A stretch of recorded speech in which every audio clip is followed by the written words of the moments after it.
Cause commune. Chemin de traverse. D'autres voies pour imaginer demain. Bonsoir à toutes, bonsoir à tous pour ce 18e épisode de Chemin de Traverse, d'autres voies pour imaginer demain. Dans Chemin de Traverse, Julie, Élise, Mehdi et moi-même Fred, nous espérons vous proposer de belles rencontres et mettre en avant des parcours personnels et professionnels, des passions, des engagements. Merci de nous accueillir ce soir dans votre salon, votre cuisine, voire votre chambre, ou peut-être encore pour votre séance de sport. Dans l'émission du jour, nous allons vous faire découvrir Julien Jiquel, un militant qui a fait de ses convictions un combat. L'émission sera animée par Mehdi. Avant que la discussion ne commence, je vous rappelle que nous sommes en direct ce mercredi 22 janvier 2025 sur Radio Cause Commune, la voix des possibles, sur 93.fm et en DAB+, en Ile-de-France et partout dans le monde sur le site causecommune.fm. Mais vous écoutez peut-être une rediffusion ou un podcast. Si vous écoutez en direct, n'hésitez pas à participer. Pour cela, notre téléphone est branché. Appelez-nous au 09 72 51 55 46. Je répète, 09 72 51 55 46. Ou alors vous pouvez réagir sur le salon web de la radio. Rendez-vous sur le site causecommune.fm, bouton de chat. Salon, chemin de traverse. Bonsoir Mehdi, bonsoir Julien, c'est à vous. Bonsoir Fred, bonsoir à tous. Avant de commencer l'émission, je souhaitais tout d'abord vous présenter mes meilleurs vœux pour cette nouvelle année. Il me semble qu'on n'a pas eu l'occasion de faire une émission depuis cette fin d'année. Donc je vous présente mes meilleurs vœux, plein de bonheur, plein de santé, beaucoup de bonheur. Parce que je pense qu'aujourd'hui, on en a tous un peu besoin. Et j'en profite pour pouvoir renouveler mes vœux à mon ami Julien. Salut Julien. Bonsoir à toutes, bonsoir à tous. Je partage également mes vœux pour cette nouvelle année, en espérant que l'année 2025 soit meilleure que l'année 2024, avec plein de bonnes choses. Exactement. Plein de victoires. Yes. Aujourd'hui, on a l'occasion de pouvoir discuter un petit peu avec Julien pendant cette heure et demie. Donc, comme l'intro de Fred, comme Fred a pu préciser, effectivement, moi je connais Julien depuis un certain temps. L'idée était de vous parler un petit peu de son parcours et de vous expliquer, qu'il nous explique quelle a été la voie de ses combats, qu'est-ce qui l'a amené au militantisme, puisque Julien est aujourd'hui secrétaire général adjoint CGT pour Infocom, donc qui est un syndicat plutôt connu, hein. Qui fait parler de lui, un petit syndicat mais qui fait parler de lui. Quelle modestie. Et donc voilà, je connais Julien depuis un certain temps maintenant. Alors ce qui va être assez surprenant lors de cet échange, c'est que moi je le connaissais pas avec cette casquette de militantiste et avec cette casquette de porteur de conviction, puisque il aura l'occasion de vous présenter un petit peu son parcours, qui pour le coup est plutôt atypique et original. Puisque pour mettre les pieds dans le plat tout de suite, Julien, nous on s'est connus donc il y a quelques temps maintenant, à l'époque où on était tous les deux salariés.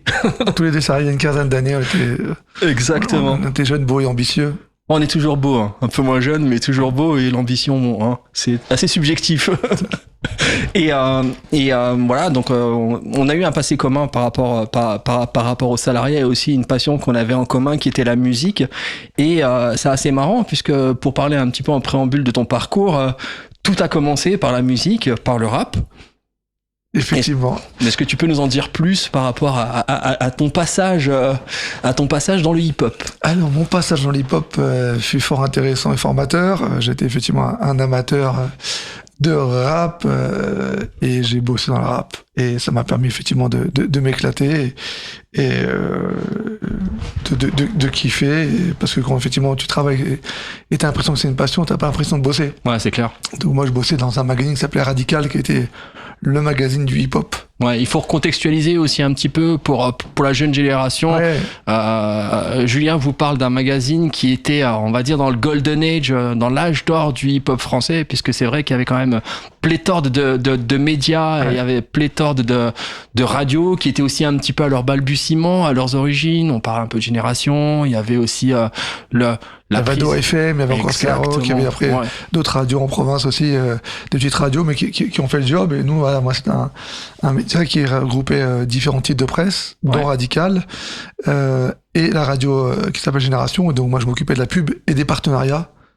Donc, pour un jeune banlieusard qui écoute du rap, bosser en tant que commercial dans un support comme celui-ci, c'est clair. C'est que du bonheur. Ouais. Et qu'est-ce qui t'a amené justement à intégrer ce média, les rencontres? Est-ce que ça a été les opportunités? Les rencontres, ma vie est faite de rencontres. Trop bien. En même temps, ma vie est faite de des bonnes rencontres, et des gens bienveillants, et il y en a plein.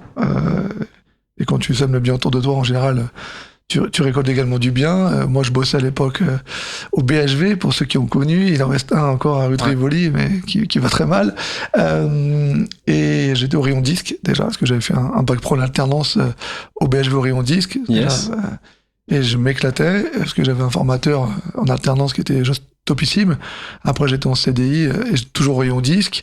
Et j'ai fait rencontre d'un représentant qui bosse aujourd'hui chez Sony, Ludovic, je dire son nom, mais qui a une très bonne place chez Sony, qui est directeur en marketing, avec qui on avait sympathisé. Et j'ai quitté après le BHV parce que j'étais mal payé à l'époque. Et on s'est croisés. Moi, je faisais du porte-à-porte pour le set de CGTL. Ouais. J'étais à Bourse, à côté de chez BMG, qui est une grande maison de disques. Et on a parlé, il a repris mon numéro.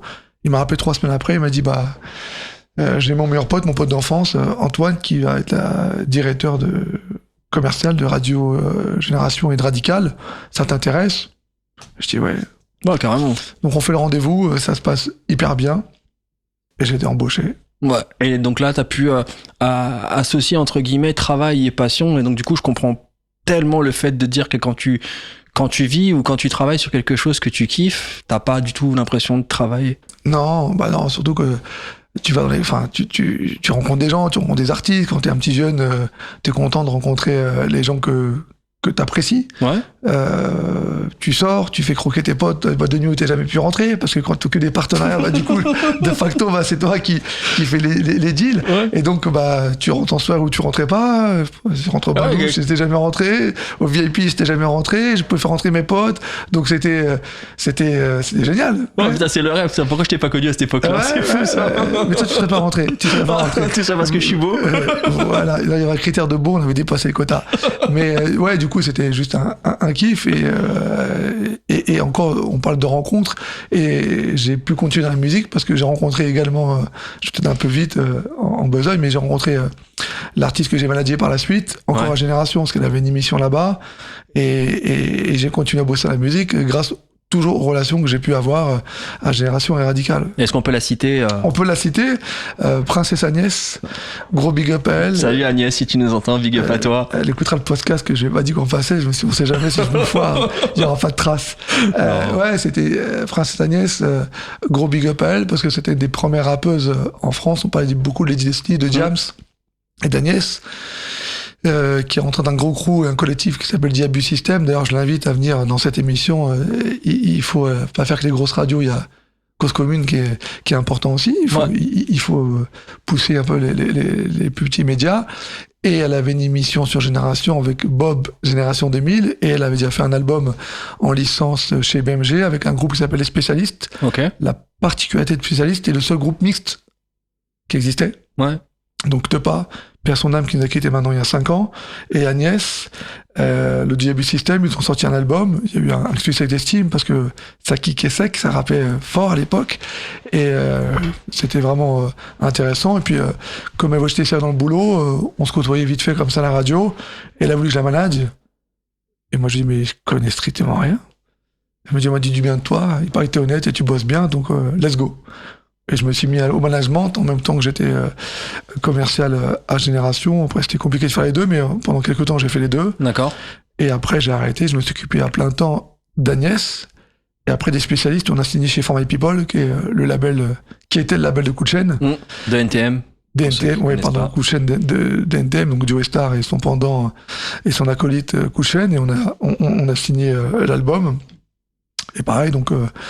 on a fait des tournées, je suis parti au Gabon, à Madagascar avec Agnès, justement pour tourner, la Suisse, la Belgique, et voilà, ça, plein de dates en France, donc c'est génial. Ouais, ça ouvre les chakras de pouvoir voyager, et c'est intéressant ce que tu dis, parce que tu fais quand même un petit flashback, un reminder sur quelle était cette période-là. C'est vrai que, effectivement, à cette période-là, comme tu le dis justement, les rappeurs kickaient vraiment, mais il y avait aussi du contenu. Il y avait du fond, ouais. Il y avait du fond, exactement. Ça veut pas dire qu'aujourd'hui, il n'y a pas de fond. Je dis juste que si on doit faire un parallèle entre ce qui se passe aujourd'hui avec l'engouement des médias, l'engouement du stream et aussi la démocratisation du hip-hop au sens large du terme, c'est vrai que quand on fait un parallèle par rapport aux années 90, même début des années 2000, c'est vrai qu'il y avait énormément de rappeurs qui essayaient de sortir du lot et ça se faisait quand même beaucoup par le contenu, par l'écrit en fait. On parlait beaucoup de lyricistes à l'époque. Ouais, ça.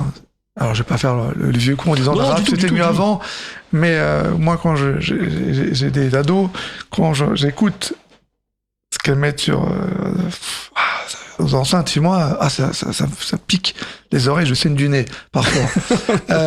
C'est différent aujourd'hui. C'est différent aujourd'hui. Ouais. À l'époque, c'était effectivement ça grattait, ça écrivait.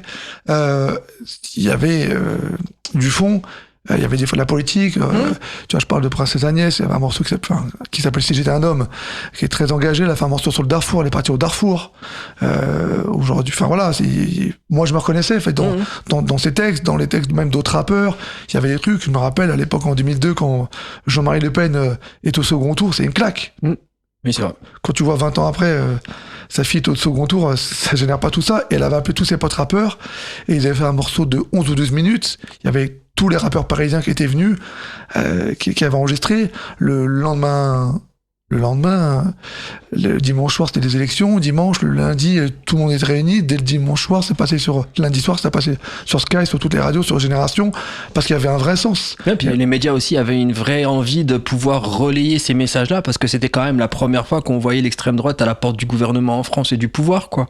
C'est encore un autre débat qu'on peut avoir, parce qu'effectivement, les milliardaires qui sont aujourd'hui à la tête des médias n'étaient pas... Ils étaient déjà milliardaires à l'époque, mais ils possédaient pas les médias. Donc aujourd'hui, les médias, il y a 20 ans en arrière, étaient beaucoup plus complexés de parler du Front National, et n'en parlaient pas de façon aussi libre qu'ils peuvent en parler aujourd'hui. Ils ne poussaient pas le RN à monter au pouvoir. Donc ça a aussi changé. Il y a plein de choses qui ont changé, mais... Même le contenu lyriciste aujourd'hui, tu te rends bien compte que par rapport à il y a 20 ans, et encore une fois, je suis pas là à dire que c'était mieux avant, c'est pas du tout le sujet. C'est assez marrant parce que on parle de conviction et on parle de texte avec du sens, ou en tout cas avec un peu de profondeur. C'est vrai que sur ces périodes-là, t'avais l'impression que l'audimat était en recherche de textes avec du sens et non pas de considérer comme le hip-hop comme étant, je dirais pas une musique mainstream comme on peut avoir aujourd'hui, où tu vas écouter du Jul, ou tu vas écouter d'autres artistes, où tu sais que ça va passer un bon moment et que tu vas aller danser. C'est vrai que quand tu fais un parallèle par rapport à cette époque-là, il y avait aussi je dirais pas une éthique, mais une sorte de mental où quand tu prenais le micro pour kicker, très souvent on parlait de représenter, par exemple. C'était un terme qui était très très souvent utilisé, que tu retrouves un peu moins aujourd'hui. On parlait beaucoup de collectifs, on parlait beaucoup de posse, de crew. Ouais, exactement. On intégrait aussi les autres arts qu'il y avait dans le hip-hop, que ce soit sur le DJing ou que ce soit sur le graphe, et tu te rendais bien compte qu'il y avait que tout ça faisait un tout.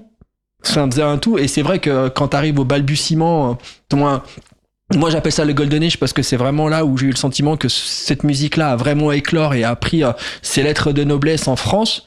Il y avait ce contenu qui est peut-être un peu moins présent aujourd'hui.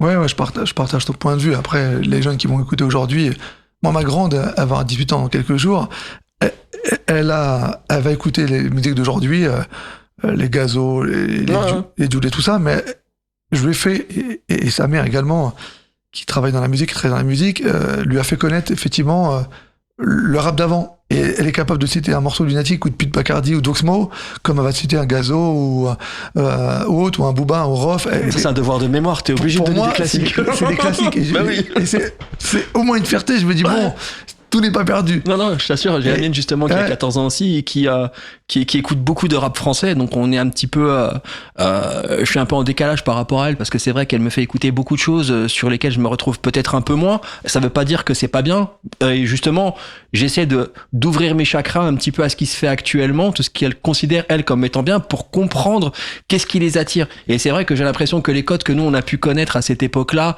où il y avait ces valeurs, où il y avait aussi un discours assez profond, il est peut-être un peu moins aujourd'hui, mais c'est peut-être pas ce que recherche cette jeunesse aujourd'hui aussi par rapport à la musique. Ouais, je partage son point de vue. Tu vois, moi, je suis pas fan du rap d'aujourd'hui, mais je suis assez intéressé, même plus qu'intéressé par le phénomène Jul. Pour moi, c'est un vrai phénomène. Après, on aime ou on n'aime pas, il a créé un univers. Ah, c'est clair. Le mec, il te remplit un Stade de France, un Vélodrome, une demi-heure, 1 million de personnes connectées. 1 million de personnes connectées pour... Après, tu peux ne pas aimer le bonhomme, mais il a créé un univers. Il a 24 ou 25 albums. Tous ses albums cartonnent. Ouais, puis il en a offert. Il a fait des albums gratuits. Il fait des albums gratuits. Il a une vraie communauté. Ouais. Alors, tu peux dire, oui, le mec, il a réussi, businessment parlant. Il a fait ce qu'il avait à faire et il l'a bien fait. Hein. Au top. Ouais. Après, tu peux ne pas aimer les paroles, la prod, de ce que tu veux, mais il a réussi à se créer un univers, à créer une team, comme il le dit, la team Jul. Tu remplis le Vélodrome et le Stade de France en 20 minutes. Qui fait ça aujourd'hui ? Et avec une image de mec qui est en claquette chaussette et il est absolument dans l'anti-star system tel qu'on peut le connaître aujourd'hui. Tu le vois pas avec du bling-bling à 200 000 euros sur le coup, parce qu'on a ni l'impression que c'est ce qu'il aime, et c'est peut-être pas aussi un message que tu peux véhiculer auprès des autres, où grosso modo, moi j'ai réussi et regardez, j'ai t'as mes richesses, versus peut-être certains jeunes rappeurs qui essayent de percer par tous les moyens et qui n'arrivent pas à ce niveau de notoriété. Tu vois. Il n'y a pas le côté bling-bling. Non, il l'a pas du tout, même l'anti-star system, et pour le coup, je suis assez d'accord avec toi, c'est quelque chose qui est relativement respectable. Là où tu vas voir des mecs qui vont faire, alors je vais peut-être paraphraser Assassin qui disait un premier album hot et un deuxième pop, et au final on était un peu là-dedans où tu vois des mecs qui vont prendre des cachets, ils vont prendre une avance, ils vont faire les beaux, et sur le deuxième album tu te rends compte qu'il n'y a ni contenu ni contenant, et que artistiquement parlant ça tient pas trop quoi. Mais on parle beaucoup de hip-hop et là on fait un peu nos vieux, mais est-ce qu'à cette époque-là tu commençais déjà à sentir un petit peu les prémices des engagements que tu pouvais avoir dans le futur? Mais je les ai sentis avant, parce que quand j'étais collégien, ma mère appelait avocat des pauvres. Parce que j'avais toujours tendance, comme je n'étais pas le meilleur des élèves, enfin, pas le meilleur des élèves, mais j'avais toujours tendance à vouloir défendre et trouver qu'il y a une injustice. Et souvent, en fait, que tu défendais tes petits camarades, mais après, tu montes au créneau, mais après, le camarade, il n'y a pas la réciprocité. Lui, il venait pas te défendre. Ouais. Et à la fin, c'est toi qui te faisais épingler. et souvent, j'étais attrapé par la marée chaussée, genre par les profs, et j'avais des mots, et ma mère, souvent, me réprimandait en me disant, arrête, t'es l'avocat des pauvres. Je sais pas ce que ça voulait dire pour elle, mais j'étais pas un bon avocat, apparemment. J'étais commis d'office un peu pour elle. Mais voilà, donc, l'injustice, ça m'a jamais fortement plu. Et après, l'engagement est venu après. Ma mère était élue du personnel pendant des années de son côté. J'ai toujours vu aussi une mère combattante car famille monoparentale. Moi, ma mère s'est toujours tapée pour tout. Et je pense que c'est un modèle pour moi. Donc j'ai été inspiré, je pense, inconsciemment par sa combativité et par je me laisse pas faire. Ouais, donc ça c'est plutôt des traits de caractère qui t'ont amené à... C'est une génétique. Ouais. Les chiens font pas des chats. Ouais, et du coup, ça s'est après répercuté dans le syndicalisme. Mais effectivement, j'aime pas forcément. Tu vas me dire, personne n'aime l'injustice, mais sauf que moi, je peux le matérialiser, l'exprimer en disant non, ça c'est pas bon, ça me plaît pas. Et si on trouve des solutions et des propositions, voilà. Donc. C'est assez fou ce que tu dis parce que tu parles d'injustice et le fait de penser que certaines personnes aujourd'hui puissent être révoltées ou ne pas accepter l'injustice. Et en vrai, moi, alors pour le coup, alors peut-être c'est moi qui pense que l'être humain est mauvais, mais j'ai le sentiment pour le coup qu'il y a beaucoup de personnes qui, sous couvert de peur, n'ont peut-être pas envie de monter au créneau ou de se dire, ok, ce que je vois ou ce que je vis ou ce que mes copains ou ma famille vit est injuste, et à ce titre, je vais y mettre de l'énergie pour pouvoir essayer de pallier à cette injustice, ou en tous les cas donner le change pour que je fasse une caisse de résonance sur ce qui se passe. J'ai le sentiment qu'il y a quand même, tu vois, c'est pas donné à tout le monde de se dire, ok, ce que je vois aujourd'hui qui ne me convient pas, j'ai la force, le courage et peut-être aussi un brin de je dirais pas d'honnêteté, mais du courage, parce que ça veut dire que t'es prêt à assumer certaines conséquences de ton combat ou de tes prises de position, là où certains seront peut-être un peu plus lisses, parce qu'ils se disent, bon ben voilà, si je fais pas ce combat, j'ai pas de conséquences et j'ai pas de soucis entre guillemets, donc c'est pas grave, voilà. C'est pour ça que la notion de collectif, tout à l'heure on parlait des crews, des collectifs, peu importe comment on les nomme, la force fait le nombre. Enfin, et c'est important, en fait, quand t'es isolé, c'est plus facile de mettre la pression à quelqu'un qui est isolé, ou quand t'es un collectif. Quand t'arrives avec un crew, à l'époque, quand on était avant-concert, c'était 40 ou 50. C'est un peu compliqué, parce que des fois, il y a des salles de concert où c'était un peu tendu. Quand t'arrives à 40-50, tu calmes un peu les ardeurs de ceux qui veulent t'emmerder. Je me rappelle, on avait fait une date à Lille à l'époque, nous on était venus en petit nombre, on avait fait un truc avec Serum de Foreign People. Yes. À Lille, ils avaient l'expérience NTM, ça s'était un peu mal passé quelques années avant. Nous, on était venus en petit groupe, eux, ils étaient venus du 93, très nombreux. Et t'avais des mecs qui pensaient des pétards sur scène. Et quand t'as 15-20 personnes qui descendent dans la foule pour calmer, et ben, le mec qui pensait des pétards, il arrête. Et du coup, voilà, c'est le nombre. Je dis pas, faut mettre la pression, mais tu te sens plus fort en collectif. En nombre, c'est ballot ce que je veux dire, mais c'est la vie, on vit en meute, donc tu sors d'une entreprise, dans la rue, où que ce soit, quand t'es seul, c'est beaucoup plus compliqué de s'exprimer, et quand t'es en nombre, tu peux te sentir épaulé, et du coup tu vas t'exprimer, et tu vas peut-être dire non là je trouve que ça, non là Bernard tu déconnes, là. T'aurais peut-être pas dû dire ça. Est-ce que t'aurais dit ça si tu avais été seul? Peut-être pas, donc il faut effectivement... C'est assez marrant ce que tu dis, parce que tu parles de force du groupe et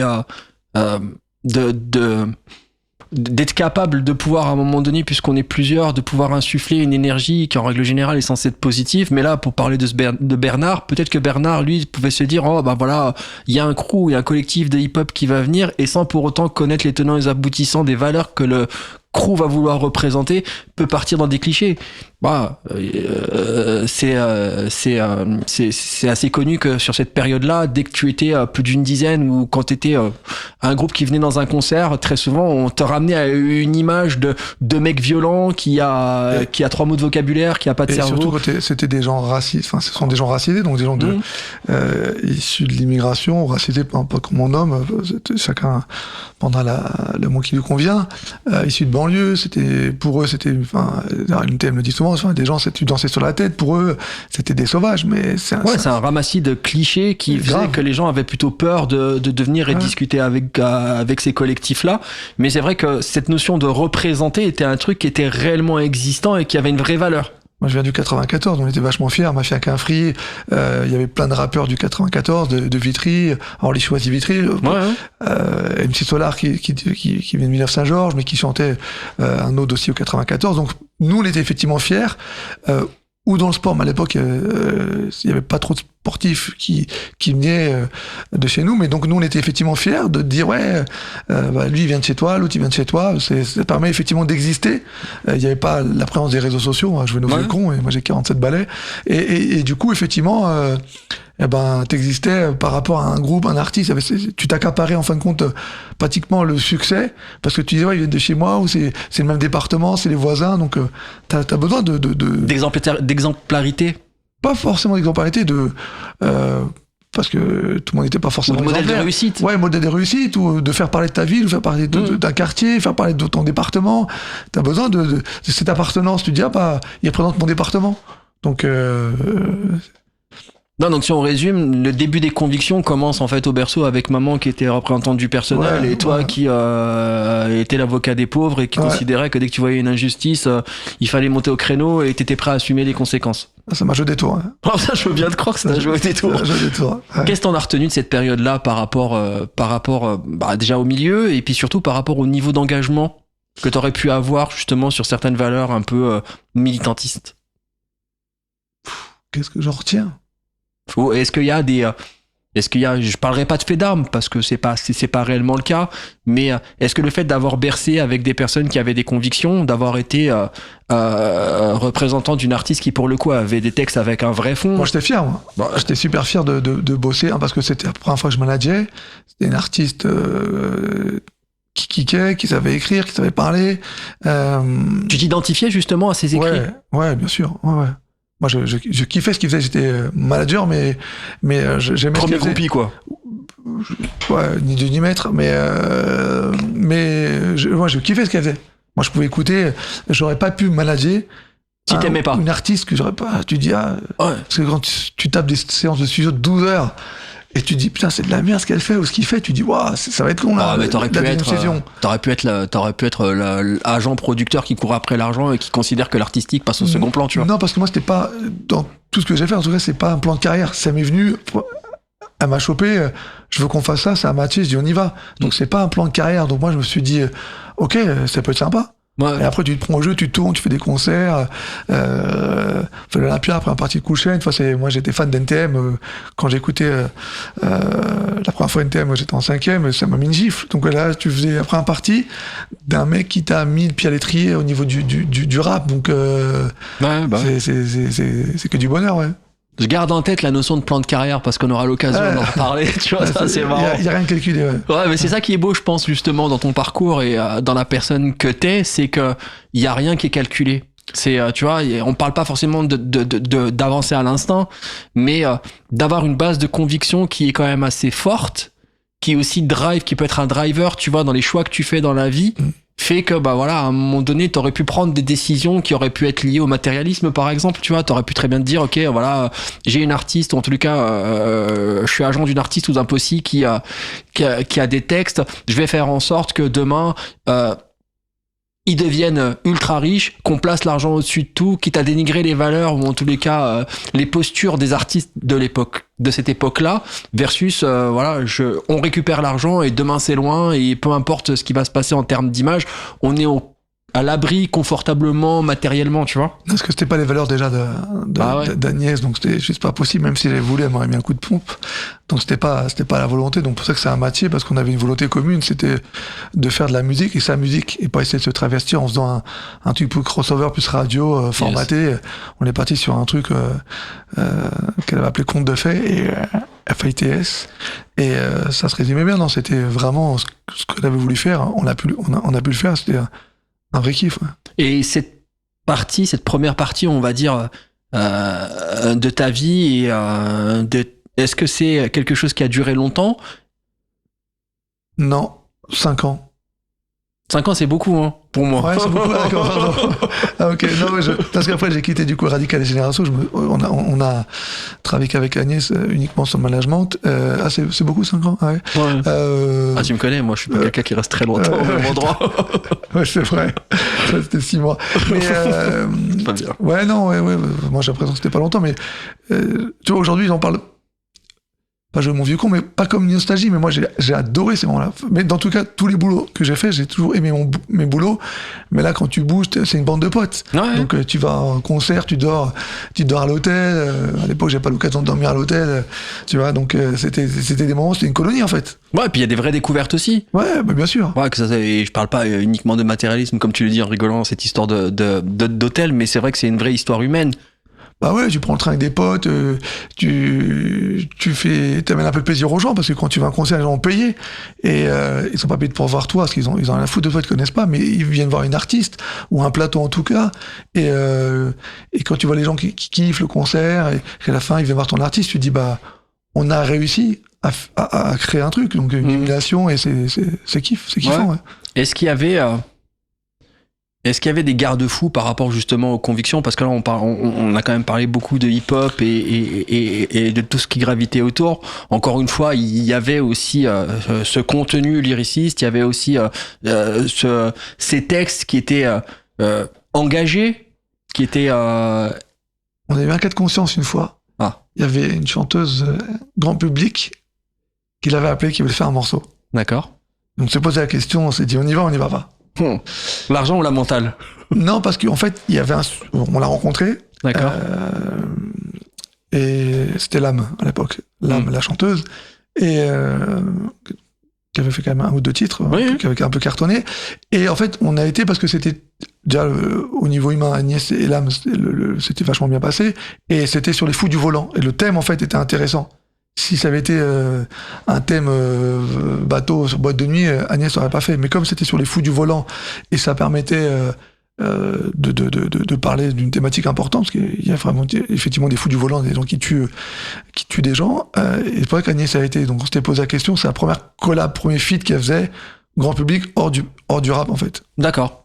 Donc il y avait un cas de conscience. Okay. Et deuxième cas de conscience, mais moi j'avais arrêté de bosser parce que en venant elle m'avait rappelé, je bossais plus avec elle, mais elle m'avait appelé pour un conseil, parce que elle devait faire la Star Academy, à l'époque...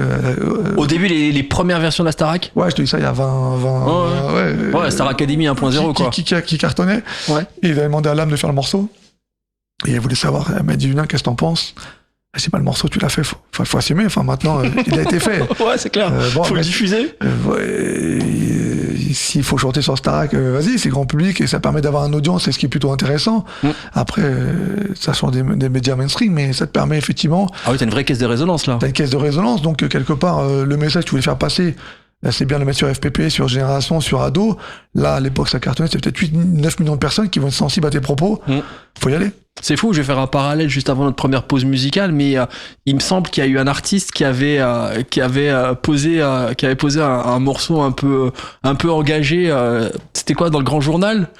Il y avait eu justement Assassin qui était venu pour chanter une chanson qui était censée être une chanson un peu mainstream, c'est un bien grand mot parce qu'Assassin est mainstream, je crois pas que ce soit un adjectif qui les qualifie le mieux, mais il était venu en disant bon voilà je vais chanter tel morceau et il avait fait France-Afrique il me semble. Je me rappelle pas. C'était assez drôle, drôle parce que quand tu voyais la tête des journalistes lors de l'émission, parce qu'à l'époque c'était du direct, ça valait son pesant de cacahuètes. Je pense que pour nos auditeurs, si vous avez l'occasion d'aller regarder ça un petit peu sur YouTube, vous allez voir que les journalistes font une tête qui n'est pas du tout agréable. Je pense qu'ils étaient pas prêts. Et c'est assez marrant parce que pour le coup, on parle de caisse de résonance. Voilà, cette caisse de résonance mainstream avec un message un peu engagé peut amener à réfléchir entre guillemets auprès de Monsieur Tout le Monde et pas se retrouver à écouter de la soupe juste parce que on a décidé de leur servir quoi. Enfin, parler à ce que tu dis, il y a également Fab à l'époque. Qui passait sur Taratata sur Nagui et c'est pareil, c'était un moment un peu clash et Faf s'était pas laissé faire effectivement. Mais c'était à l'époque où on accueillait les rappeurs avec un sac à clichés et beaucoup d'a priori. C'était à 25, 26, 27 ans effectivement. Les premiers rappeurs qui passaient sur les plateaux d'émissions généralistes c'était vu un peu comme des chose qui n'existe plus aujourd'hui. N'importe quel rappeur aujourd'hui peut passer sur. Mais ils en ont même plus besoin. Non. On les sollicite parce que c'est devenu mainstream. Ils ont même, on parlait de Jul tout à l'heure. Jul, il a fait Mouloud Achour, qui faisait bosser à Radical d'ailleurs à mes débuts. Mouloud, si tu nous entends. Il a fait BFM Marseille, je crois. Il fait pas d'émission, on n'a pas besoin. Ils ont pas besoin, ils passent pas sur TF1. C'est pas ce qu'ils recherchent, je pense. Ils ont leurs médias, ils ont le réseau. C'est cool, Julien, pour cette première partie. Donc là, on va voir notre petite interlude musicale avec. Donc, c'est quoi le premier morceau que tu nous as choisi? NTM. Alors voilà, faut rester dans le thème. Dans le thème, et qu'est-ce qu'on attend pour foutre le feu? Exactement, nous allons écouter Qu'est-ce qu'on attend pour foutre le feu. On se retrouve dans 4 minutes. Belle soirée à l'écoute de Cause Commune. La voix est possible.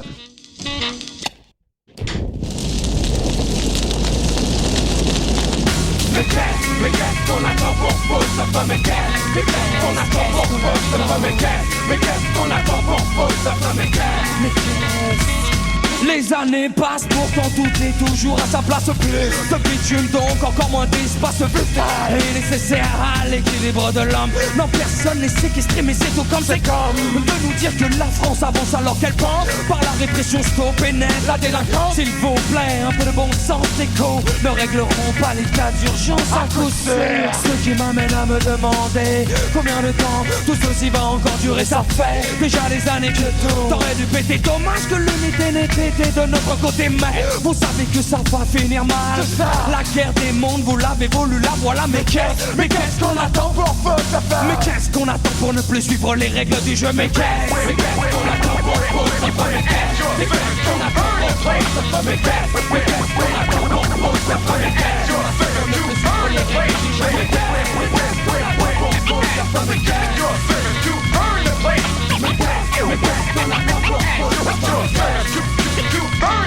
Je ne fais que vivre bâillonné. En effet, comme le veut la société. c'est un fait, mais il est temps que cela cesse. Face à l'allégresse pour que notre jeunesse d'une vengeresse brûle l'État. Policier en premier et on voit la République brûler au même bûcher. Notre tour est venu, à nous de chanter les dés. Décidez donc mentalement de s'équiper. Quoi? T'es Niro, tu vois pas, tu fais semblant, tu m'entends pas. Je crois plutôt que tu ne t'accordes pas vraiment le choix. Beaucoup sont déjà dans ce cas. Voilà pourquoi cela finira dans le désarroi. Désarroi, déjà roi. Le monde rira en élection. Désarroi, déjà roi. Vous subirez la même faute, l'agonie lente. C'est pourquoi j'en attends d'autres. Putain de politiques incompétentes, ce qui a diminué la France. Donc l'heure n'est plus à l'indulgence, mais ça fait par le feu, ce qui à mes yeux semble être le mieux. Faut qu'on nous prenne un peu plus au sérieux. Oh mais qu'est-ce qu'on attend pour mais qu'est-ce qu'on attend pour mais qu'est-ce qu'on attend pour mais qu'est-ce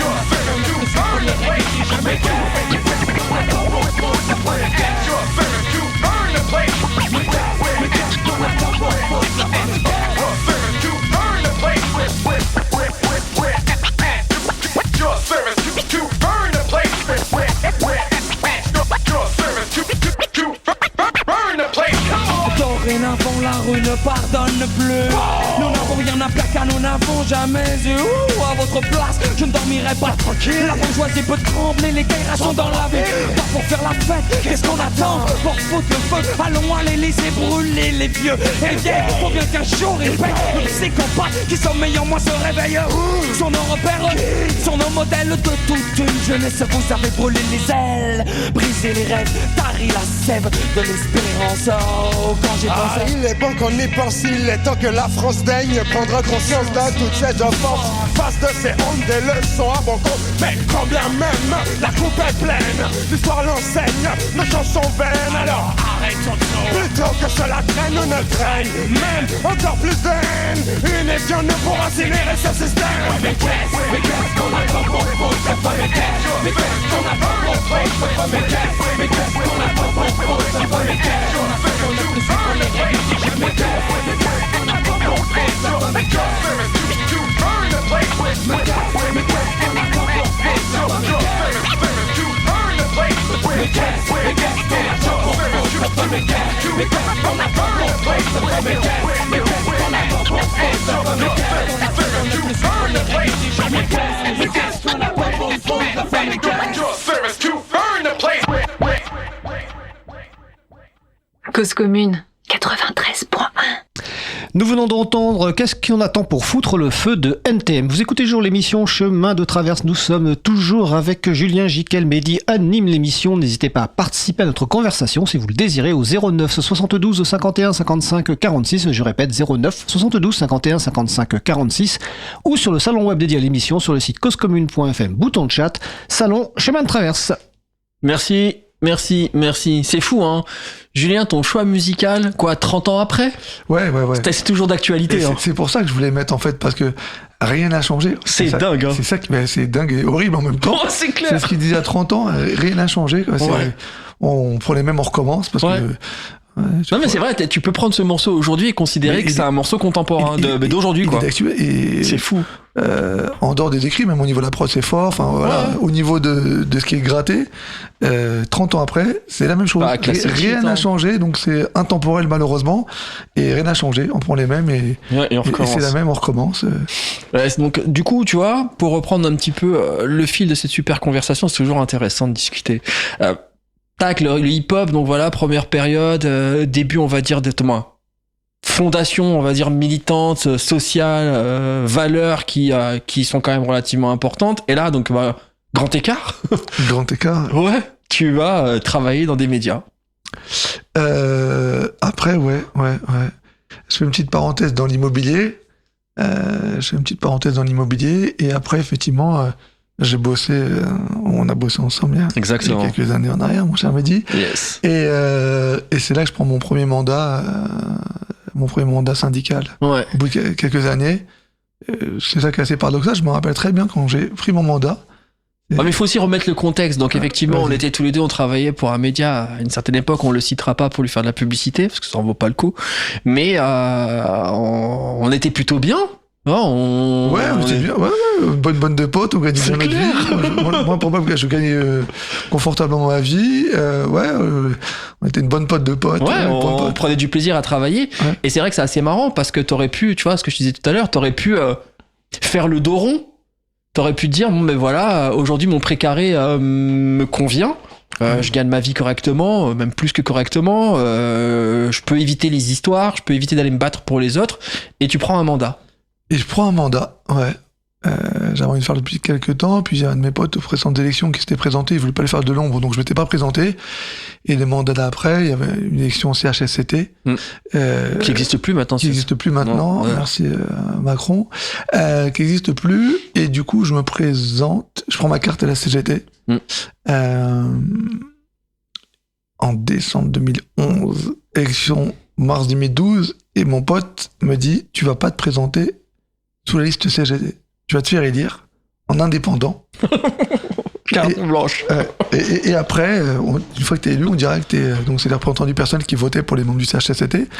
Et comme j'étais un bon commercial sans problème, donc j'ai été élu. Et 2 mois après, je dis CGT. Et là, effectivement, je me suis formé et J'ai pris un mandat, je me suis impliqué à 2000% et je me rappelle, j'avais gagné un challenge pendant Tunisie. Élection 2012, on rentre les soirs des élections et mon DG, mon directeur commercial, me dit mais pourquoi t'as pris un mandat? Ils comprenaient pas. Pour eux, c'était comme j'étais... Même pour moi, je t'avouerais que, et c'est une vraie question que je me pose aujourd'hui, c'est quoi le catalyseur? C'est qu'est-ce qui a fait qu'à un moment donné, tu t'es dit, ok, encore une fois, je recontextualise, t'es dans un poste, tu gagnes très bien ta vie, ou tu fais pas de vagues au boulot. À l'époque, on était un groupe de copains, donc du coup, voilà, on avait le savoir-vivre et le savoir-être, et qu'on était dans une boîte où si tu faisais pas de vagues, tu pouvais faire carrière. Ouais, t'as envie de faire bouger les choses. Tu te dis, ouais, effectivement, moi, quand je pars en Tunisie, je gagne le challenge, tu gagnes des frigos, des trucs, et tu gagnes bien ta vie, donc t'as pas de raison pour eux de t'investir. Et donc, mais pour moi, c'est pas antinomique, tu peux bien gagner ta vie. Et avoir des valeurs. Et avoir des valeurs, et vouloir les défendre, et aider les autres. Ah oui, non, mais c'est pas incompatible, ça, je suis d'accord. Ouais, mais on va te faire comprendre, et on va te faire croire que c'est incompatible. Et je me rappelle, ils étaient offusqués, en fin de compte, ma direction. Ils disaient, mais pourquoi t'as fait ça? Et pourquoi la CDT? Genre, un gros mot! C'était... Bon, il y a quand même plus radical comme syndicat. Non, y a pas... Mais non, c'est pas la radicalité. On t'oblige à être radical, en fait. Ouais. Et je me rappelle, quand j'ai pris ce mandat, j'étais plein de bonne volonté. Je voulais faire bouger les choses. Et en fait, on t'oblige à être radical. Tu te radicalises pas. On te rend radical. C'est les interactions avec les corps bien pensants, entre guillemets, ou les corps de direction qui font qu'à un moment donné, on tend le bâton pour se faire battre, ou est-ce que c'est... Non, c'est ça, c'est les rapports avec les DRH, les RRH, les DG, beaucoup, je sais pas, dans les grosses boîtes, quand t'as des problèmes relationnels avec un manager, ou un problème de harcèlement... Et dès qu'une personne se plaint, et en l'occurrence quand c'est une femme, en plus monoparentale, on dit qu'elle a des problèmes à la maison, on essaie de faire de l'intrusion dans sa vie privée, c'est jamais l'entreprise en fait. Et je me dis, mais non, elle est harcelée. Non, mais elle a des problèmes chez elle vit mal la situation, elle a un divorce. On essaie toujours de minimiser pour pas foutre le bordel, on met sous le tapis. Et en fait, c'est ça qui a tendance à t'insupporter. Et tu te dis, bah non, c'est pas possible. Et tu vis ça comme une injustice, et quand tu veux débloquer les situations, comme on veut tout le mettre sous le tapis, tu dis bah non, on va en parler. Et c'est là en fait où ça le bas blesse, c'est qu'ils veulent pas en parler. Ils veulent éviter, et c'est là où je parlais en début d'émission de collectif, et bah là tu essaies de ramasser autour de toi.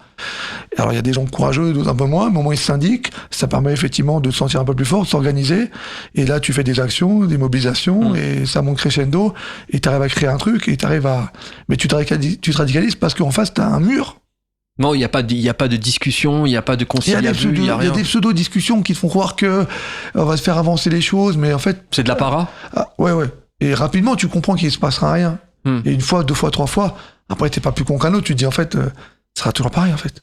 Donc il faut avoir des actions, je dirais pas plus musclées, mais en tous les cas un peu plus impactantes pour pouvoir justement te faire entendre. Plus impactantes et plus visibles, parce qu'après ils s'habituent en fin de compte ils s'habituent aux choses, donc après il faut essayer de se renouveler comme eux se renouvellent, nous on doit se renouveler aussi syndicalement, tu dois créer des choses, tu dois apporter des choses différentes. Nous chez Infocom CET, on est relativement connu dans le syndicalisme pour le travail au niveau des images qu'on peut faire.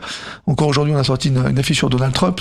J'encourage les auditeurs à aller sur Infocom CET sur l'Instagram ou sur le Facebook. Ouais, c'est vrai que pour le coup, on peut pas vous enlever cet esprit très créatif et très second degré. Moi, j'ai souvent tendance à parler de crottes de nez qui sont imagées, mais qui sont tellement vraies et en phase avec l'actualité. Ça, c'est quelque chose... Charb avait fait notre logo. Charb avait fait le logo du syndicat et il avait écrit il faut pas nous faire chier. Donc on essaie d'être ces dignes représentants et d'être les enfants de Charb, les charbistes. Et du coup, effectivement, on a ce côté irrévérencieux. On a compris que par l'image, et pas que nous, on suit la tendance, c'est que dans l'image, tu peux faire dire beaucoup de choses avec des images. Encore plus aujourd'hui, effectivement. Ouais, et donc les réseaux sont importants. On n'a pas nos médias, ils sont tenus par des milliardaires. Donc nous, on essaie d'exister par le biais de nos réseaux, en l'occurrence Insta et Facebook. On est relativement suivis. Donc on essaie effectivement de faire passer des messages. Et dans les entreprises, il faut se fédérer. Ouais. Il faut être nombreux, il faut créer. Comment on fait quand on est salarié qui devient élu avoir accès à l'information, pas parce que, encore une fois, c'est pas... t'as tes valeurs, t'as tes convictions qui te sont propres, mais on te donne pas forcément les outils. puisqu'à un moment donné, on va aussi parler un petit peu d'outils. Et quand je parle d'outils, c'est des outils juridiques, des outils d'éléments de langage, des outils de posture par rapport à certains combats. Comment est-ce que tu as fait pour... Formation. J'ai pris mon mandat en mars 2012. Dès novembre 2012, je fais une formation. CHSCT sur 5 jours. Et j'ai jamais été très scolaire dans ma vie. C'est pas une tare, hein. Non, c'est pas une tare, mais cette formation, je l'ai mangée, je l'ai bu, j'ai adoré.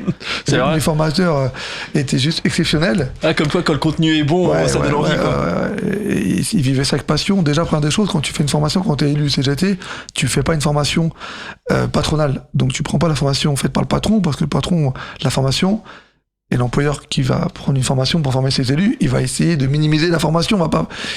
Donc nous, on prend pas des formations employeurs. Est-ce que le contenu est biaisé et orienté? Bien sûr, parce qu'il est normal, il est pas fou le patron. Il va pas créer une machine de guerre qui va être face à lui. Donc il va prendre une boîte de formation qui est pro-patronale, et du coup qui va t'expliquer que le papier toilette c'est un 3 feuilles et pas un 2 feuilles, sinon ça peut irriter les fesses, ça nous intéresse pas ça.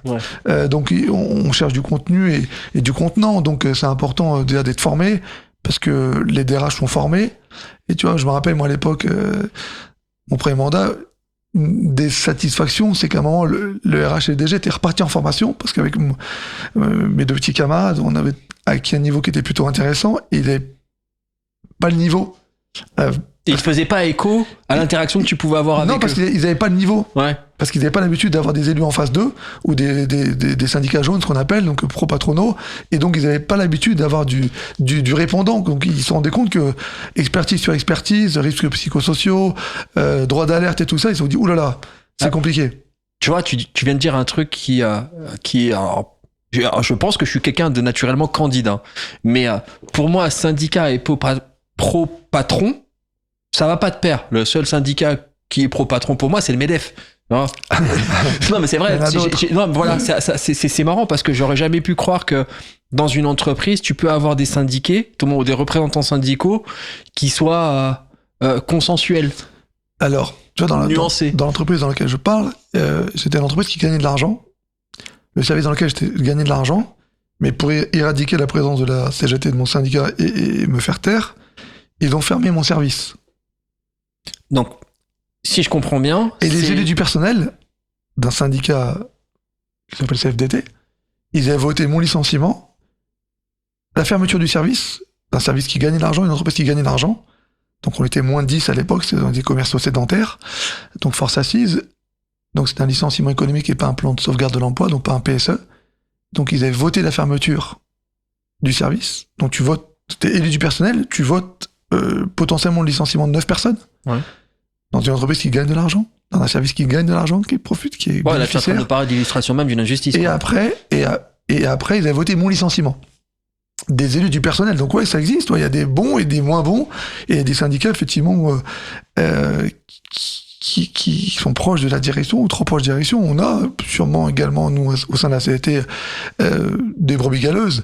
Mais globalement, on a quand même des militants qui militent pour défendre et faire une cause commune et pas pour tirer personnellement profit d'un quelconque avantage. Parce que quand t'es la CGT, souvent les gens pensent qu'on va être barré, qu'on va pas progresser dans l'entreprise et tout ça. Donc ça peut être un frein pour certains et certaines quand on prend un mandat s'engageant. Mais ouais, justement, comment est-ce que tu l'as vécu, toi? Alors, je parlerai pas de personne parce que j'ose espérer que personne aujourd'hui qui est pris pour cible puisse considérer que cette prise de position soit agréable. Mais qu'est-ce que ça t'a fait quand tu t'es rendu compte qu'on se servait de ton mandat ou qu'on se servait des valeurs que tu voulais défendre pour faire du mal aux autres? Parce que c'est un peu ça le sujet, en vrai. C'est qu'on essaie de virer. Moi, l'inspection du travail avait refusé mon licenciement, donc à plusieurs reprises. Mais tu te dois d'être droit dans tes bottes. Mais tu sais que quand tu prends un mandat et tu vas être combatif, forcément, l'employeur qui est en face de toi, il va vouloir te faire la peau.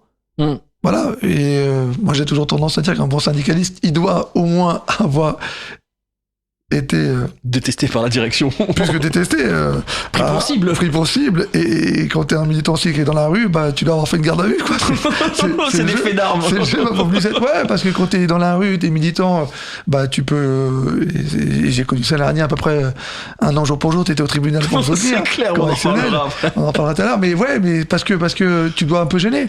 Et quand tu gênes, bah, on essaie de dégager. Et quand t'es trop propre sur toi et que tu n'aides pas tes camarades ou les salariés qui sont pas forcément syndiqués, bah, tu t'exposes à rien, et quand tu aides, bah, tu t'exposes à beaucoup. Et la loi, enfin, que eux se sont fait, bah, tu nous déranges, on dégage. Mais est-ce que quand t'as pris ton mandat, tu l'as pris parce que t'avais une volonté, nuire, c'est pas le terme, mais est-ce qu'il y avait une volonté de dire, ok, de faire avancer les choses. Voilà. Mais est-ce qu'il y avait il y avait un terreau hostile au syndicalisme? Est-ce qu'il y avait déjà des problèmes au sein de l'équipe, des personnes qui étaient prises en porte-à-faux ou qui étaient prises pour cible, qui t'a amené à t'engager et à commencer à combattre pour ces personnes-là? Ou est-ce que ton véritable combat en tant que syndicaliste dans cette entreprise a été le fait que tu sois pris à partie avec des membres de ton équipe pour les faire licencier? Au début, tu prends le mandat parce que tu as envie de faire bouger les choses. Je gagnais bien ma vie, je m'entendais bien avec tout le monde. Ouais, il y avait rien. Je te disais, je gagnais des voyages. Ouais, bien sûr. Et j'étais content, tout se passait bien, des cadeaux. Tu dis, tout va bien, mais t'as envie de faire évoluer les choses. Tu te dis, il y a peut-être 2-3 trucs qui vont pas, et quand tu es dans ton service, ça fait pas changer les choses. Tu dis, je vais me présenter et je vais faire porter ma voix et la voix des gens qui ont voté pour toi. Mais avant, déjà actuellement, quand je me suis dit, je vais me présenter, et après, une fois que t'es élu, tu dis, je vais faire bouger les choses. Et c'est après, des fois, après, t'en deviens même, c'est pareil, moi, tout ce que je fais, je le vis avec passion. Donc même là, ce mandat, je le vis avec passion, parce que t'as envie de faire des choses, et quand ça marche pas, tu dis, on va faire ça, on va faire des actions, tu veux pas changer le monde, mais tu voulais déjà changer ton monde dans lequel t'étais au quotidien, quoi. Voilà, c'est ça. Ce qui est déjà un grand combat, hein. C'est déjà un beau combat, là. Tu dois changer la société, moi, t'as envie de changer la société.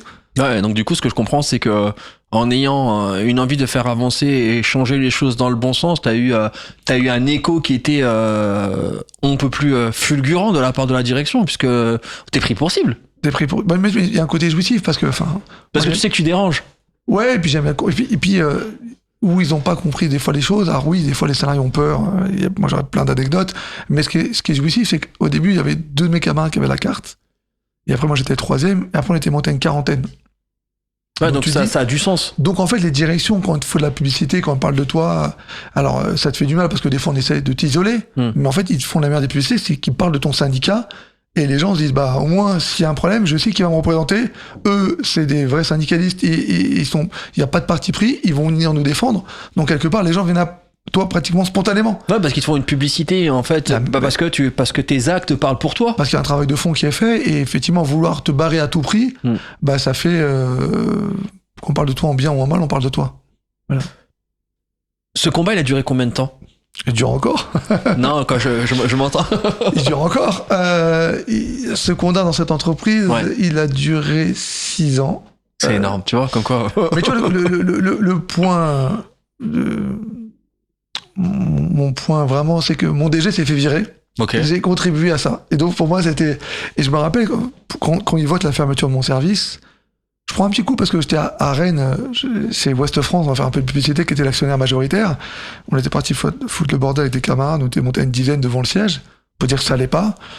2 jours après, je suis convoqué à Aix-en-Provence au siège de l'entreprise, de la maison, enfin de la filiale de Ouest France. Ils annoncent la fermeture, donc je prends un petit coup, je m'attendais pas à ça, je me suis dit, ils sont pas assez courageux pour le faire. Là, je prends un petit coup, et j'étais avec ma pote Alicia, gros big up à elle. Big up Alicia, si tu nous entends. Et on sort de la réunion, puis je reprends un peu du poil de la bête, et je dis, Cyril, je dis à mon DG, je vous aime trop. Vous et moi, c'est comme, je m'accroche à vous comme une moule à un rocher. C'est une belle image, moi j'aurais fait ça autrement. Et je partirai uniquement quand vous partirez. Je partirai après vous.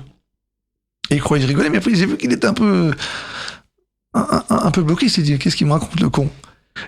Et après on s'est fait racheter par une grosse entreprise allemande, et on a participé effectivement à le faire partir. Et je me rappelle, le DG du groupe qui nous rachète, il me dit, Julien, j'étais en réunion au syndicat, après les élections, il me dit, Julien, j'ai une nouvelle à vous annoncer, Cyril va partir. C'est très poliment dit. Hein. et en fait, il voulait acheter la paix sociale. Il dit, arrête de foutre le bordel, parce qu'on a envoyé des gens en Allemagne distribuer des tracts et tout ça devant le siège allemand de l'entreprise. Donc il s'est dit, putain, ceux-là vont foutre le bordel. Donc je vais leur donner un peu, parce qu'ils n'ont pas de pitié aussi entre eux, je vais donner un peu, je vais lâcher un beefsteak, je vais virer le DG, je vais lui dire qu'il a participé à ça, et comme ça, il va lâcher un peu. Et pour moi, la boucle était bouclée.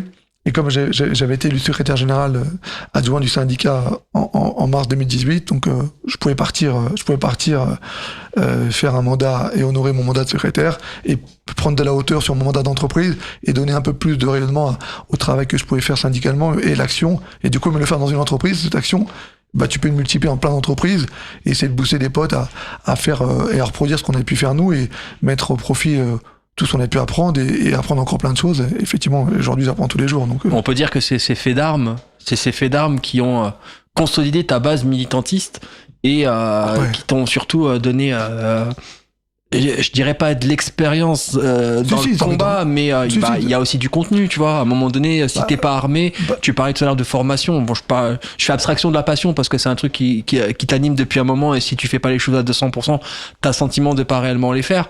Mais t'as fait tes faits d'armes, et puis moi, par rapport à tes autres camarades, t'arrives pas secrétaire dans un syndicat si t'as rien fait, c'est que t'as besoin de prouver aussi, t'es élu à un congrès, par les congressistes, donc les élus mandatés des entreprises dans lesquelles chez Infocom c'était on est présent, donc t'as besoin, enfin t'es pas élu si oui, t'as mais rien ta fait. légitimité elle vient justement de tes faits d'armes et de ce combat-là. Est-ce qu'aujourd'hui, encore une fois, et là, c'est des questions ouvertes, est-ce qu'on peut considérer que t'es un mauvais syndicaliste ou si tu n'as pas de fait d'armes, par exemple? Non, c'est une vraie question. Non, mais pour moi, je fais une vraie réponse. Il n'y a pas de hashtag bon et mauvais militant. Non, mais il y a hashtag combattant et pas combattant. Il y a hashtag j'ai fait mes armes parce qu'à un moment donné, je me suis retrouvé dans le combat. C'est fou parce qu'on a eu cette conversation il n'y a pas si longtemps que ça entre le militantisme et il y a encore 1h30 en arrière. Exactement. Pour moi, un militant, il y a deux types. Il y a l'adhérent. Ouais, qui paye sa cotisation, ce qu'on se disait tout à l'heure d'ailleurs, en mangeant le burger. Il y a l'adhérent et le militant. L'adhérent, il paye sa cotisation, il a point de s'investir, il a point de savoir auprès de son employeur qu'il est syndiqué, donc c'est respectable. Et puis il y a le militant, il était adhérent, puis il a envie de faire, il a pas de mandat dans l'entreprise, mais il veut t'aider. Un militant, c'est pas forcément un militant, un militant, ça peut être à la fête de l'humanité, quand t'as ton stand, venir donner un coup de main pour monter stand. Le militant, c'est pas uniquement, c'est pour coller les affiches. Sur les manifestations, et toujours être au combat tout le temps. Coller les affiches la nuit, dédicace à mon pote Achour. C'est aussi, donner un coup de main quand il faut faire des choses dans les entreprises, des fois des opérations un peu coup de poing, pas physique, hein, j'entends.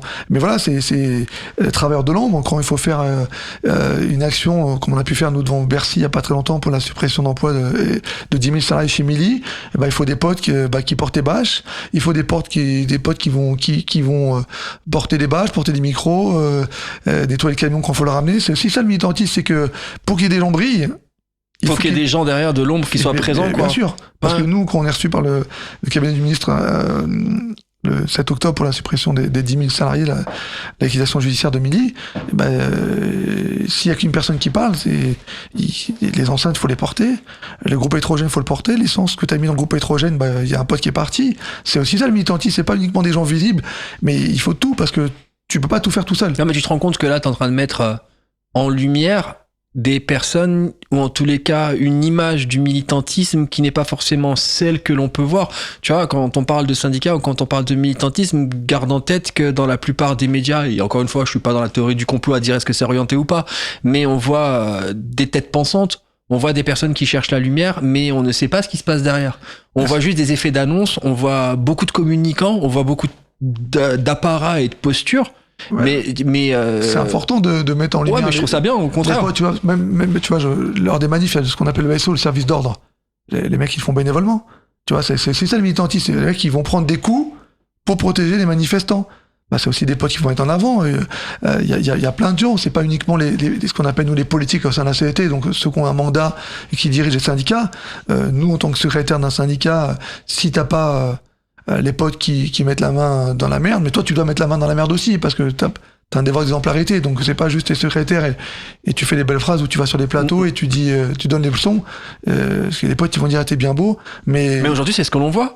En tout cas, moi, c'est l'image que j'en ai quand on parle de syndicats, ou quand on parle de syndicats, je pense aux manifs de la fête du travail, tu vois, par exemple, où je vois des cordes dans les manifestations de regroupement intersyndical, comme on peut l'entendre dans les médias, où c'est souvent les mêmes personnes, et t'as ni l'impression, ni le sentiment que derrière, il y a du monde, justement, comme tu le disais, qui était au front, qui était... alors, je dirais pas des petits gens, parce que je pense que sans ces personnes-là, il y a rien. Ah non, il y a rien. Mais c'est des potes, pour la plupart, qui n'ont pas envie de être mis en avant.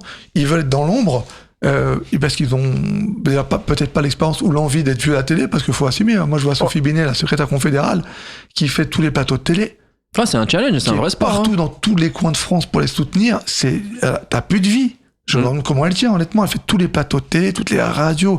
Elle va soutenir tous les corps de métier. Elle est partout. Enfin, il faut vouloir montrer sa tête. T'as plus de vie. T'as un garde du corps en permanence, voire deux. Mais est-ce que c'est pas le prix à payer, justement, pour tes convictions? Oui, bien sûr, mais c'est pas... pour le relais des convictions que tu vas apporter. C'est pas tout le monde qui a envie de plus pouvoir marcher dans la rue, parce que c'est pas... J'ai une idée avec... tu vois. Non, mais on en parlait tout à l'heure, hein, tu vois. T'étais dans ton précaré, t'aurais pu très bien rester à gagner ton argent et pas forcément chercher à soutenir ou à aider ou je dirais pas, bah si, un peu quand même, à combattre l'injustice, puisqu'en vrai le point d'ordre, c'est comment est-ce que je fais pour que demain ce que je considère comme étant injuste change, et comment je peux faire à ma petite échelle pour essayer d'aider ou révolutionner ce que tu considères toi comme étant quelque chose de pas correct. Ouais, c'est le combat. Ouais, non, mais c'est ouf. Moi, tu sais ce que je pense de tout ça. Je trouve que c'est plutôt louable, et que il y a beaucoup de personnes qui sont dans beaucoup d'envolées lyriques et qui, au final, ne mettent pas forcément en pratique dans les actes les valeurs et ou les dires qu'ils ont.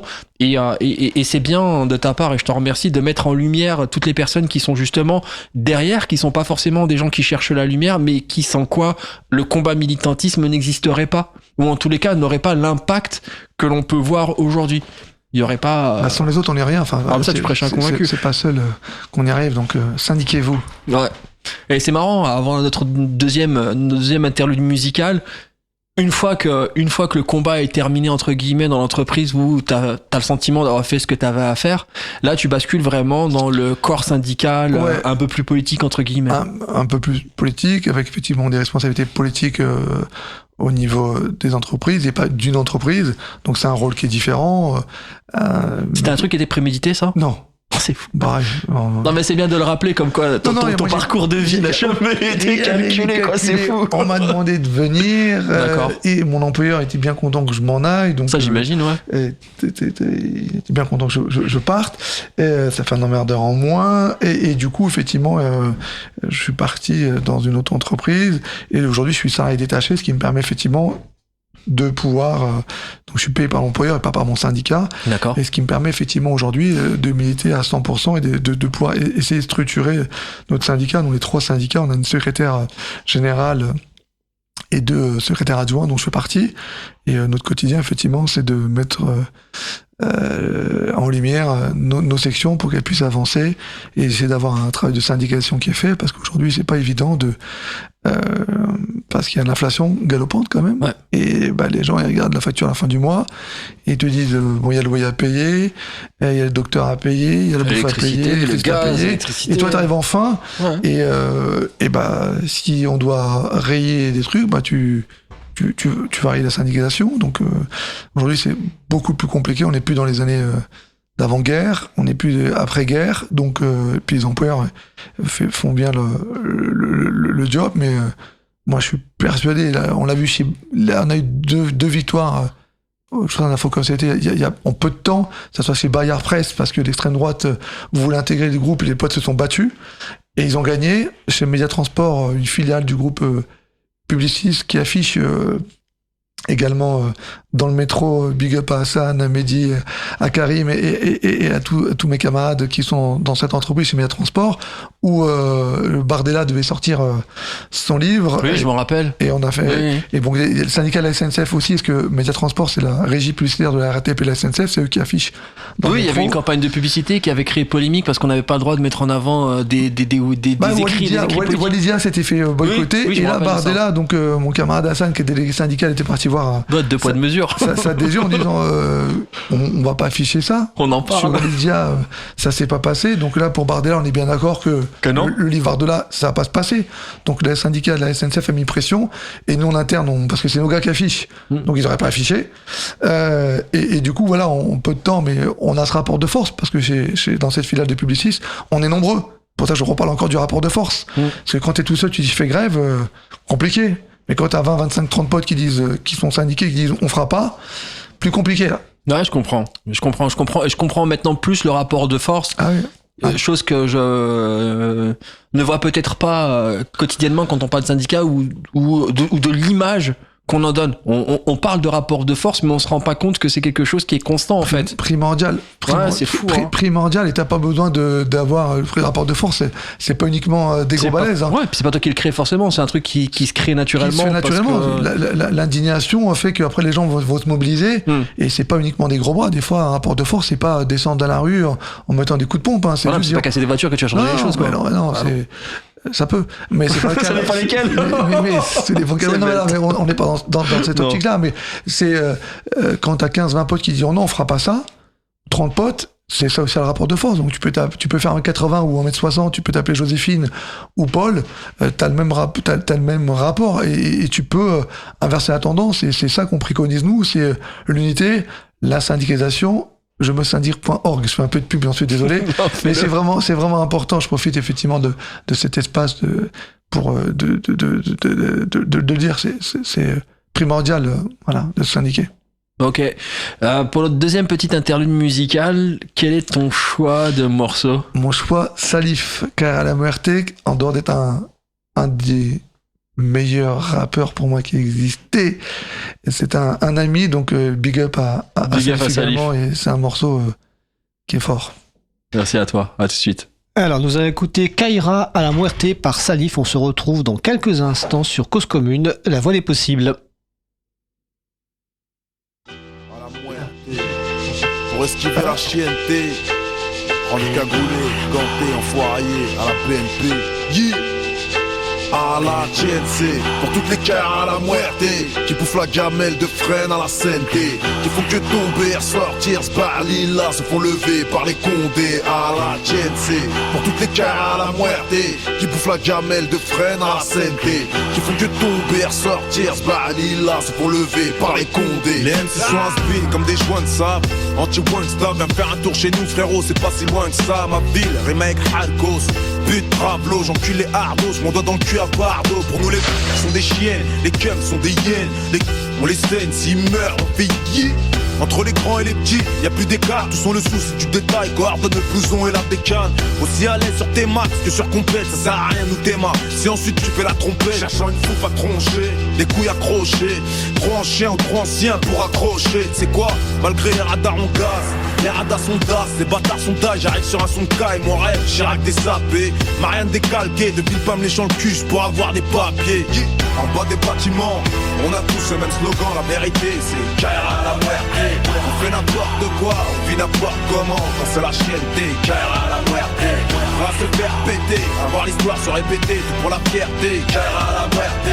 C'est donnant, tu niques ou tu te fais niquer, la vérité c'est Kaira à la muerte.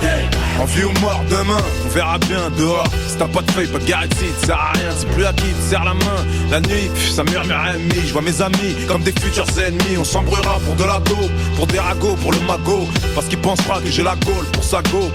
Dehors c'est tard, dehors c'est pétasse et dehors les pétasses étalent, c'est pas ma faute, c'est la faute à Cheïta. En 6-9 avec la merde, 6-6-6, avale une 8-6-9 pour niquer ta mère. T'as fait le zemel, plus de quoi bouffer la gamelle. Tu veux du shit, j'te ramène bien coupé en lamelles. Y'a personne qui me ressemble, c'est simple, j'ai juste un Clio récent. Des putes à droite, des billets fluorescents. Tu peux alerter l'État, on se galère pour des tasses. Si je dois faire un coup d'as, c'est comme tout le monde, moi je fais le tour des casses. En bas des bâtiments, on a tous le même slogan, la vérité c'est Kaira à la muerte. On fait n'importe quoi, on vit n'importe comment, quand c'est la chienneté, Kaira à la muerte.